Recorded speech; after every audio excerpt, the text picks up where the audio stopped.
Hey up guys, S-Man back at it again with a brand new video. Now, before we get into this video, make sure you smash the like button, leave a comment, and subscribe for more content like this in the future. Alright, let's get right into that Pokemon Horizons review. Alright, this episode wasn't that bad. It was just pretty good, and just overall I did like it. So yeah, picking up from last week, we see Terrapagos is fine after its injury, and Lico's grandmother reflects over leaving the Voltaploid soon and talks about it with Reed. That's when all the kids hear this, and oh my god, Wattrel has returned. And it has a rivalry with Lico's grandmother's parrot. No clue what that Pokemon's name was again, but I just think it's funny that these two Paldean birds have a rivalry. It would have been nice to see while Diana was on the ship. But no, we're seeing this as she's gonna leave. But yeah, Rico and Roy decide they want to throw our party, and sorry guys, I need to take a break to put some new marketing right quick. We need to make sure these Paldean hats get sold.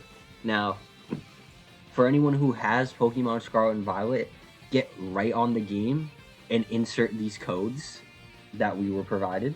So yeah, you can have a hat just like Needlefing did in this episode. And it has the Tera symbol on it. Yeah, cool. You guys want that hat? Just make sure you get the hat.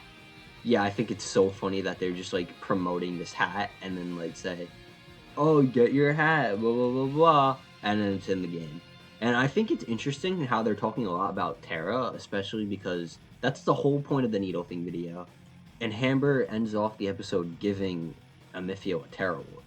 But yeah, we'll get more into that as it comes. Right after a quick conversation with Iona, who's actually a surprise return in this episode. It's actually really good to see her again. We haven't seen Iona since her episode, and it's just nice to know that they didn't drop like this concept of Iona and Dot being streamer friends. And she even teases Dot a little bit about her development, and I just think that's cute. And I like seeing her interact with Rico and Roy again when they walk in the room to talk about the party. But yeah, this is where the meat and potatoes of the episode and the most interesting part of the episode is. Amethio and Hamber basically talking about Amethio's failures with Rayquaza to the leader of the explorers, forgot the name, it's the big computer AI thing. And then they have this really cool battle between Scarlet and Dusk Noir. This battle was actually sick, and it was really cool seeing Amethio get his, like, just handed to him. Like, his ass was handed to him, he was getting rocked, and then he literally was using some of that to his advantage. We see him like get hit and do the like armor shattering thing to get stronger that we've seen him use against Frito a lot. I like how he does that intentionally now in order to get that boost early on and throw the opponent off guard.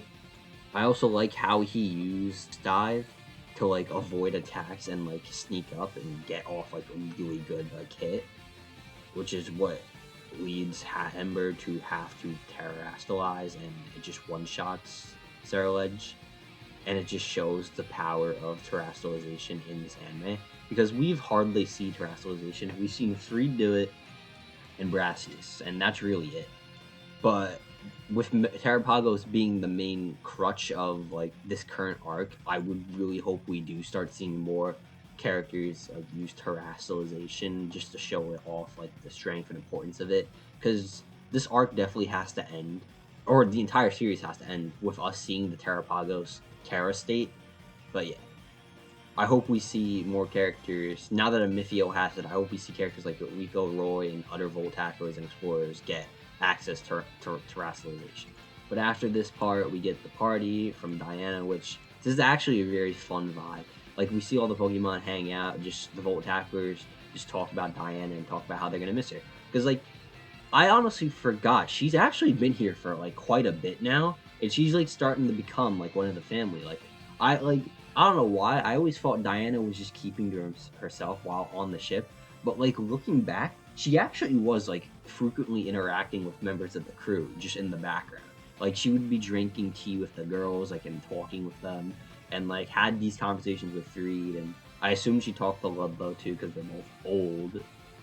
But yeah, we see them actually create this video gift for her of just all their fun moments together while she was on the ship, and I think that was really cute, and it was nice seeing just a quick recap of all of these last episodes. And what Diana's presence has impacted the Voltaccos, besides just being lore explanations and just, oh, we're gonna find Lucius. She's actually left an emotional impact on Nico and a lot of the other crew who have actually befriended her. And we also see the rivalry between Wattrel and her Pokemon get solved. Yeah, it should have been developed way more. Because Wattrel has just been in the background. He's been shafted since Terrapagos like became a being, and I just wish we see more of Wattrel. And they actually mentioned that stupid filler episode with the adventure guy. So I guess now we have to like actually acknowledge it. Yippee! But yeah, after that, Amethio does get the Tera Orb, like I mentioned earlier, and it's actually interesting seeing, I think her name's Agate and Spinel, see this and then talk about what they're going to do about Rayquaza. I don't know if we're fully going to be seeing all these explorers working together or what, and I just think the rivalry between some of them is interesting. Like, I really like Amethio, I really like Coral, and I really like Spinel all individually. I want to see them like work together, work against each other more often, and I just want to see more of them. Because Spinel has been like the most intimidating, and Amethio has like had some of the best battles, and just Coral has like the best energy of the explorers. Yeah, Liko and her grandmother have one final talk where she's gifted her grandmother's research, and they drop her off in Paldea. That's right, we're back in Paldea. I guess the idea of seeing Iona earlier on is like setting us up to maybe potentially start seeing more Paldea characters and terrestrialization throughout the story, and that's probably why there's a heavy focus on Tera energy and just Paldea as a whole. Potentially we can see Nimona again soon. Maybe she's the one who gives the Tera Orbs to Liko and Roy like she does to the players in the game, because there is a friendship between them developed, and we haven't seen them battle her yet, so maybe since they're stronger now, they can battle her. And another thing is, I feel like we're due for either a new capture on Roy's part specifically, or an evolution from like either Liko or Roy. I feel like we're at a point where Sprigatito and Fuecoco can't really learn anything else impactful unless they evolve.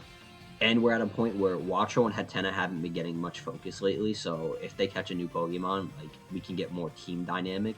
But I feel like an evolution, specifically on Sprigatito's part, is more likely in this upcoming, like, Paldea thing, because we only know really of one future episode, and it's of the Tumbleweed Pokemon and Freed.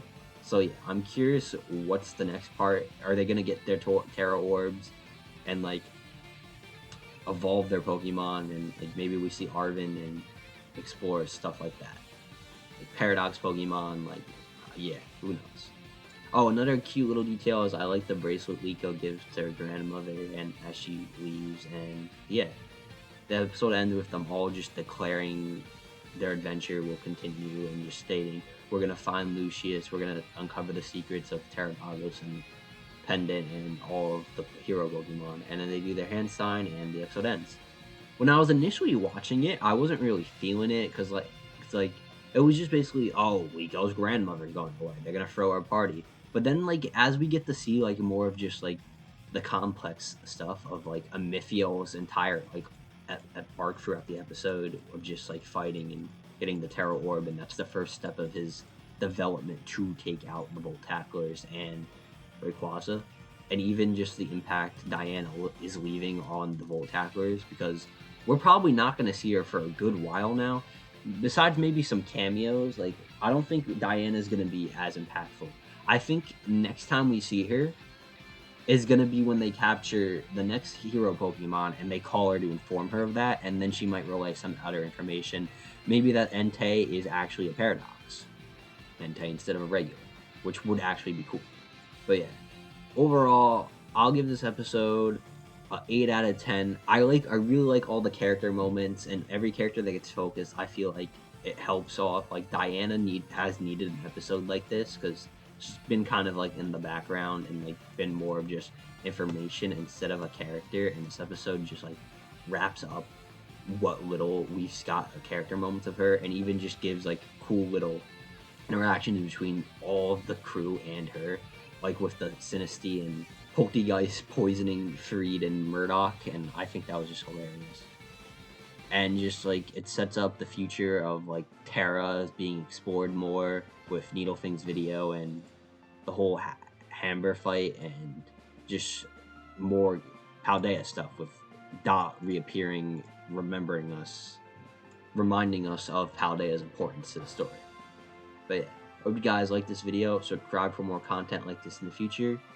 We're at a point now where we're covering the mysteries of Terrapagos and what is its origins. Make sure you guys stay tuned. Best man, signing off.